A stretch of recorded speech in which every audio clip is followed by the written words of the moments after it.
नमस्कार, आपण पाहताय SR24 न्यूज। मोमीन आखाडा येथे जुन्या वादातून 73 वर्षीय वृद्धावर गोळीबार। तू माझ्यावर गुन्हे दाखल केले म्हणत थेट छातीत गोळी झाडली। वृद्धाची प्रकृती चिंताजनक। राहुरी तालुक्यातील मोमीन आखाडा येथील दगडू गंगाराम कोहोकडे यांच्यावर आज पहाटे 5:45 वाजता भावकीतल्याच व्यक्तीने जुन्या वादातून गोळीबार केल्याची धक्कादायक घटना उघडकीस आली। मिळालेल्या माहितीनुसार दगडू कोहोकडे वय 73 हे नेहमीप्रमाणे पहाटे बाबळेश्वर डोंगर परिसरात फिरण्यासाठी गेले होते। दरम्यान समोरून विना नंबर दुचाकीवर प्रवीण कोहोकडे हा आला आणि तू माझ्यावर खूप गुन्हे दाखल केलेत असं म्हणत कोहोकडे यांच्याशी वाद घालू लागला। वाद चिघळताच त्या व्यक्तीने अचानक कोहोकडे यांच्या उजव्या छातीवर गोळी झाडली आणि घटनास्थळावरून पसार झाला।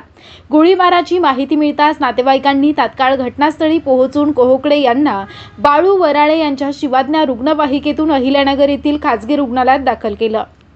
त्यांच्यावर तातडीनं उपचार सुरू करण्यात आले असून त्यांची प्रकृती चिंताजनक असल्याचं रुग्णालय सूत्रांनी सांगितलं। घटनेची माहिती मिळताच अप्पर पोलीस अधीक्षक सोमनाथ वागचौरे, श्रीरामपूर उपविभागीय पोलीस अधिकारी जयदत्त भवर, राहुरीचे पोलीस निरीक्षक संजय ठेंगे यांनी तात्काळ घटनास्थळी धाव घेत पाहणी करून आरोपीचा शोध सुरू केला असून या प्रकरणी अद्याप राहुरी पोलीस ठाण्यात कोणताही गुन्हा दाखल झाला नसल्याची माहिती मिळाली असून पोलिसांनी घटनेचा तपास सुरू केला असून आरोपी शोध घेण्यासाठी पथक रवाना केली आहेत। या घटनेमुळे राहुरी तालुक्यात भीतीचं आणि चिंतेचं वातावरण निर्माण झालं।